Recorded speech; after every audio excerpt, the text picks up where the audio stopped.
코로나19 확산 당시에요. 확진인지 아닌지 진단을 거치는 키트가 굉장히 크게 각광을 받았습니다. 화제 기업으로 떠오른 EDGC의 이민섭 공동대표님 만나보시겠는데요. 코로나19 이후의 K바이오 살펴보겠습니다.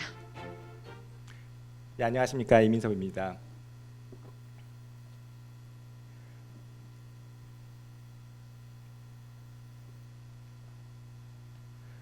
저는 이번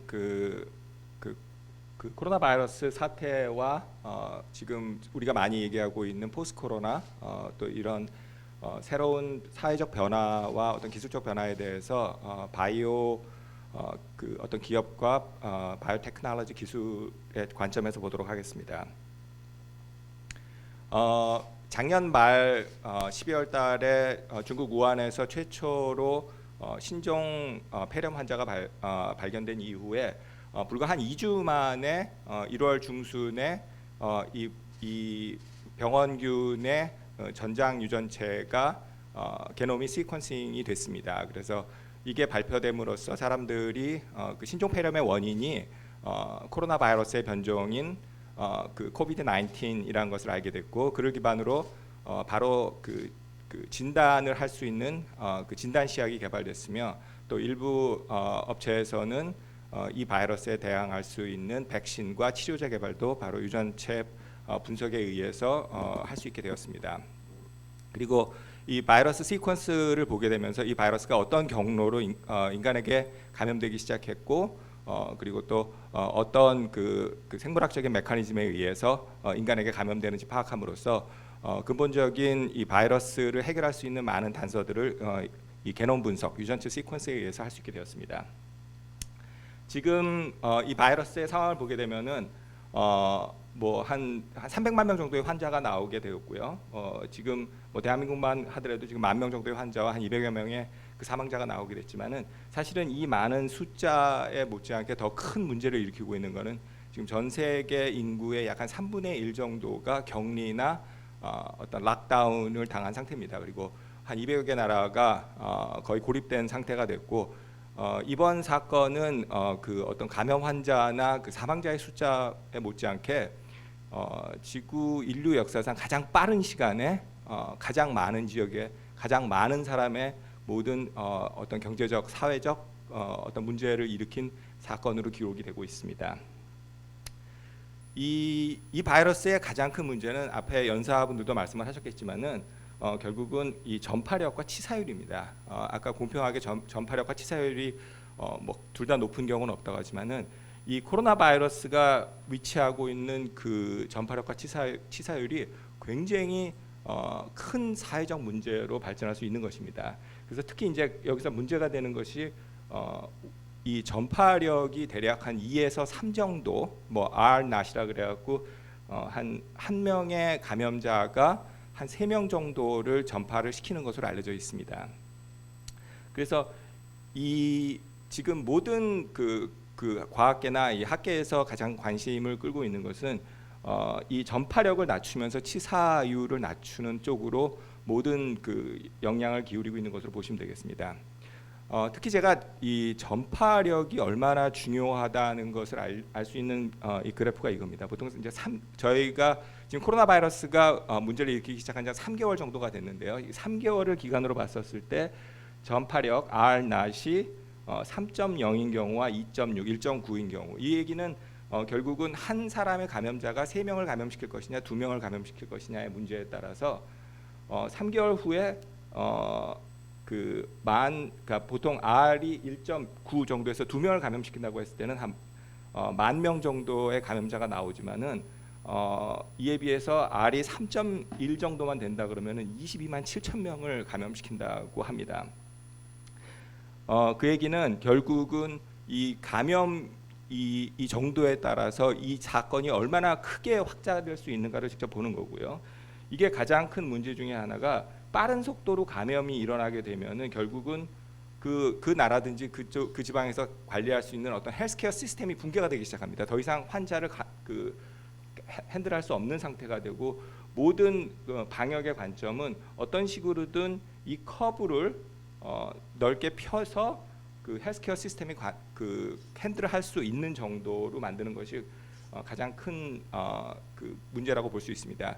뭐 단순하게 뭐 어떤 방역 차원도 있겠지만은 사람들이 뭐 백신을 갖고서 면역을 하게 된다면 이걸 떨어뜨릴 수 있겠지만은 지금같이 어떤 백신이나 어떤 치료제가 없는 상황에서 유일하게 할 수 있는 방법은 우리가 소위 말하는 소셜 디스턴싱해서 사회적 거리두기입니다. 그래서 사회적 거리두기를 해서 만약에 한 사람이 아까 R 나시에서 그 전파력이 3이라고 했었을 때 전파력을 2로만 감소를 시킬 수 있다고 하더라도 6개월 후에 127명의 환자와 1,093명, 대략 한 8배 정도의 감염력의 차이를 보게 됩니다.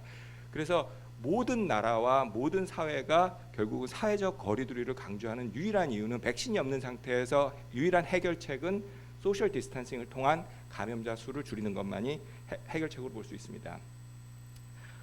아까 뭐 전 연사도 잠깐 말씀드렸지만은 지금 많은 감염 환자들의 유전체를 분석을 하고 있습니다. 그 환자들의 유전체를 분석하게 되면은 그 바이러스가 어떤 식으로 전파가 됐는지도 알 수 있을 뿐만 아니라 여기 보시는 바와 같이 그 나라의 어떤 방향으로 전파됐고 특히 이제 뭐 이쪽 아시아 쪽 보라색, 그 다음에 녹색, 뭐 유럽 쪽이라든지 북미 쪽의 빨간색을 보는 바와 같이 모든 환자들의 전파 경로를 역학적으로 추적할 수 있는 게 사실은 유전체 분석에 의해서 할 수 있습니다. 그리고 지금까지 알려져 있는 이 유전체 내용을 보더라도 이 코로나 바이러스가 굉장히 빨리 변화하고 있다는 것을 볼 수 있겠습니다. 이것이 이 다이버시티가 결국은 유전체상의 변이인데 뭐 우리가 뭐 어떤 치료약이나 백신의 타겟으로 보고 있는 아까 말하는 그 열쇠와 그 락에서 그 S 프로테인 같은 경우도 굉장히 많은 그 변이를 보이고 있는 것을 알 수 있습니다. 그래서 뭐 아까 그 유전체를 분석하고 사실은 제일 먼저 사람들이 했던 것이 아까 환자의 군을 갈라놓는다고 했는데 결국은 진단을 개발하는 겁니다. 진단은 우리가 이제 보통 RNA와 DNA를 진단할 수 있는 분자 진단이 있고 그 다음에 그 면역력을 검사할 수 있는 면역 진단이 있습니다. 두 가지 진단 방법은 굉장히 장단점이 있고 사실은 이 두 가지 진단은 굉장히 다른 진단이라고 보시는 게 맞습니다. 일부 언론이나 많은 사람들이 뭐 분자 진단과 면역 진단이 어떤 게 더 좋으냐 나쁘냐 뭐 이런 얘기를 하는데 사실은 그거는 의미가 없는 거고 분자 진단과 면역 진단은 굉장히 다른 쪽으로 쓰여질 수 있고 또 다른 장단점을 갖고 있다고 보시면 될 것 같습니다. 그래서 보통 분자 진단 같은 경우는 초기에 환자들을 선별해서 최대한 방역을 할 수 있는 데 가장 도움이 되는 것이고 지금같이 어느 정도 해결이 된 상태는 사실 면역 검사를 통해 가지고 그 환자들의 면역력 정도를 알아보는 것이 더 중요한 쪽으로 보시면 될 것 같습니다. 이 슬라이드를 보시면은 이 면역 진단과 분자 진단이 이제 어떤 역할을 하는지 잘 아실 수 있을 것입니다. 보통 감염을 봤었을 때 이런 분자 진단으로 검출할 수 있는 RNA와 DNA가 당연히 여기 보시는 것과 같이 제일 먼저 검출이 됩니다. 그리고 그 뒤를 따라서 면역 반응인 보통 뭐 이뮤노글로빈 G라든지 이뮤노글로빈 M들이 그 반응을 따라서 하게 돼 있고요. 이것이 아마 지난주에 그 논문에 소개됐던 건데 위에가 분자 진단과 이제 그 이뮤노글로빈 M과 이뮤노글로빈 G의 그 면역 분단의 그 환자의 그 상황을 보여준 겁니다. 그래서 보시는 바와 같이 초기에 환자의 확진을 알아내기 위해서는 사실은 분자 진단이 훨씬 유리하다는 것을 보실 수가 있습니다. 하지만은 후기에 어떤 면역력을 보는 데 있어서는 면역 진단의 역할이 훨씬 중요하다는 것을 알 수 있습니다. 그렇기 때문에 사실은 어떤 환자를 어떤 목적에서 스크리닝할 거냐에 따라서 분자 진단과 면역 진단은 같이 병행돼서 사용되어지거나 다른 목적으로 사용되어지는 것이 맞습니다. 그래서 특히 어떤 많은 환자가 있는 그 그러니까 위험이 낮은 집단을 선별할 때라든지 어떤 아니면 높은 집단을 선별할 때, 또 아니면 어떤 증상이 있는 환자를 할 때에 각각 다른 용도로 쓰여지는 것으로 보시면 될 것 같습니다. 그리고 밑에 보시는 바와 같이 사실은 모든 그 분자 진단이나 면역 진단이나 검출을 할 수 있는 한계가 있기 때문에 이런 적절한 진단을 병행해서 쓰는 것이 가장 좋은 방법이라고 할 수 있습니다. 그리고 아까 뭐 앞에 연수도 말씀하셨는데 사실은 백신에 대해서 사람들이 많은 기대를 갖고 있는데 많은 사람들이 뭐 백신이 언제 나올 거냐 그런데 사실 백신은 벌써 나왔다고 보시면 됩니다. 지금 대략 한 6개 정도의 백신이 임상 실험에 들어가 있고 그중에 2개는 임상 이상에 들어와 있습니다. 그 얘기는 지금 사실 백신은 개발이 돼 있는 상태고 더더군다나 임상 이상에 들어왔다고 하는 것은 백신의 안전성과 효력이 어느 정도 입증이 됐다는 것을 알 수 있습니다. 하지만 지금 백신이 나왔다는 것보다는 이 백신을 어떻게 뭐 가장 중요한 거는 일단 임상을 통해서 이 백신의 그 안전성과 효능을 입증하는 것도 있지만은 그리고 인허가라든지 이걸 어떻게 생산해서 어떻게 분배를 할 것이냐, 이 문제가 더 큰 거고, 사실은 이 문제를 해결하는 데 있어서는 단순 개발뿐만이 아니라 더 많은 글로벌한 노력이 필요한 부분이라고 생각할 수 있습니다. 지금 현재 그 백신 개발되고 있는 것만 해도 글로벌하게 한 100여 가지의 백신이 개발되고 있는 것으로 알려져 있고요. 많은 백신 중에 그 지금 그 보통 보면은 뭐 DNA나 RNA 몰레큘을 이용한 백신 같은 경우는 굉장히 빠른 시간에 개발할 수 있기 때문에 많은 장점을 가지고 있습니다. 이에 반해서 우리가 하나 그 생각해야 될 것은, 과연 백신이 개발되더라도 이 백신이 얼마나 효력이 있을 것이냐는 굉장히 큰 질문이 될 수 있습니다.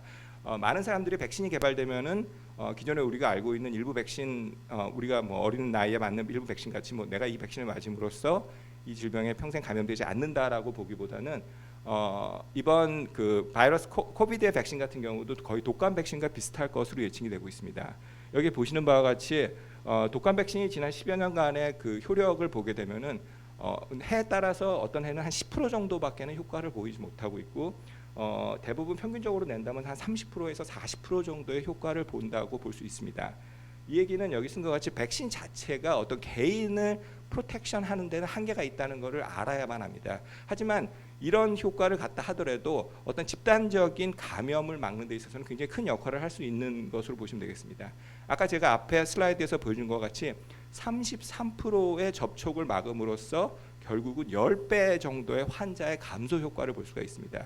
그래서 보통 백신이 뭐 100% 다 들어야 된다라는 것보다는 일부의 환자에게 듣다 하더라도 사실 그 집단적인 감염 차원에서 본다 그러면 큰 역할을 할 수 있는 것으로 보시면 되겠습니다. 그리고 뭐 치료제로 지금 굉장히 다양한 약들이 알려지고 있고요.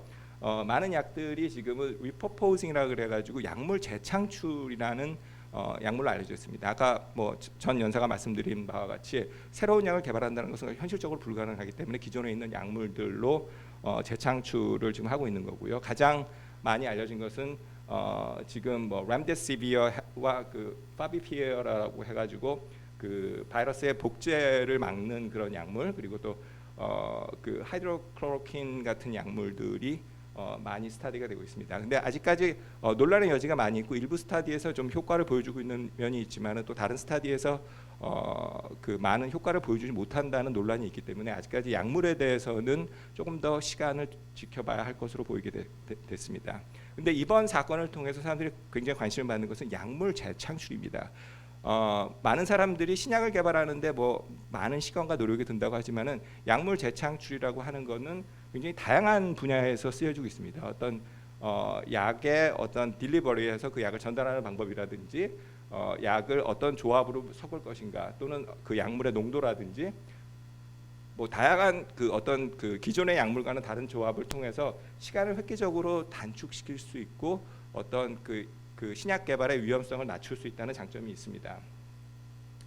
뭐 그 이외에도 가장 뭐 우리가 관심을 가져야 될 부분 중에 하나는 이런 약물을 재창출을 얼마나 효과적으로 할 수 있느냐가 중요한 것이고요. 지금의 사실은 대부분 약물 재창출에서 임상실험에 들어가 있는 약들은 기존에 어느 정도 이쪽에 알려져 있던 약물들이라고 보시면 되겠습니다. 하지만 우리가 신약을 개발할 때 사실은 80% 이상의 약들이 그 개발 중간에 포기되거나 어떤 다른 이유에서 그 실패하는 약들이 많이 있습니다. 하지만 이 많은 약들 중에서 일부 약들은 우리가 빠르게 스크리닝을 할 수 있는 시스템을 가지고 있다 그러면은 빠른 시간에 사실은 재창출을 하거나 그 사용할 수 있는 그런 거라고 보시면 되겠습니다. 그래서 지금 일부 연구에서는 벌써 그 굉장히 다양한 라이브러들이 있습니다. 그래서 재창출을 할 수 있는 라이브러리를 이용해서 지금 이런 신약 개발 후보 물질까지 지금 이루어지고 있습니다.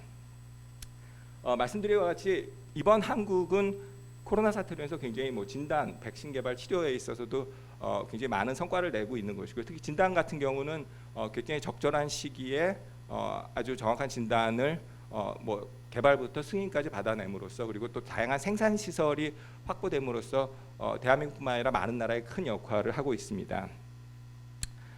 마지막으로 이 포스트 코로나에서 사실은 우리가 그 가장 중요한 교훈 중에 하나는 그동안 한국의 방역이 얼마나 효과적인 것을 알게 됐고, 근데 그 환자의 숫자가 이제 와서는 뭐 10명대 이하로 떨어지면서 많은 사람들이 조심스럽게 이런 일상으로의 복귀를 얘기를 하고 있습니다. 하지만 일상으로의 복귀는 아까 앞에 말씀드린 바와 같이 전과 똑같은 생활로의 복귀가 아니라 새로운 일상으로의 전환입니다. 이 새로운 일상으로의 전환을 보통 New Normal이라는 이래서 지금 사람들이 그 New Normal, 또 영어로는 줄여서 Normal을 New Norm이라고 합니다. 그래서 미국뿐만 아니라 지금 유럽에서도 이 코로나 바이러스 이후에 New Norm이 어떻게 될 것이냐에 많은 사람들이 관심을 갖고 있고요. 사실은 이 New Norm의 가장 큰 역할을 하고 있는 나라가 대한민국이라고 보시면 되겠습니다. 대한민국은 이런 코로나의 위기 상황에서 선거를 치를 수 있었던 나라였고, 지금 조심스럽게 사회적 거리두기가 어느 정도 완화되고 있습니다. 이건 대한민국뿐만 아니라 모든 전 세계가 대한민국이 어떻게 행동하고 어떻게 이것을 대체하는지를 관심을 갖고 지켜보고 있는 것입니다. 그래서 제가 사실은 K-놈이라는 말을 만드는데, 우리가 뭐 K-팝, 뭐 K-뮤직, K-드라마 이런 얘기를 많이 씁니다. 대한민국이 전 세계 많은 사람들에게 영향을 끼칠 수 있는 부분입니다.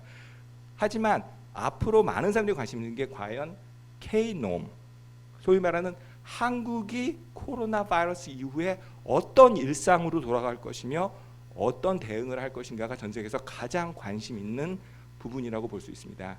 그래서 이 부분에서 우리는 뭐 당연히 어떤 그 집단의 그 개인의 이득이 집단의 어떤 그 이득을 위해서 우리가 희생되는 경우도 있었고, 지금 우리가 하는 많은 행동들이 결국은 집단의 이익을 위하지만 결국은 개인이 위할 수 있다는 그런 굉장히 원리적인 그런 단계에 와 있습니다.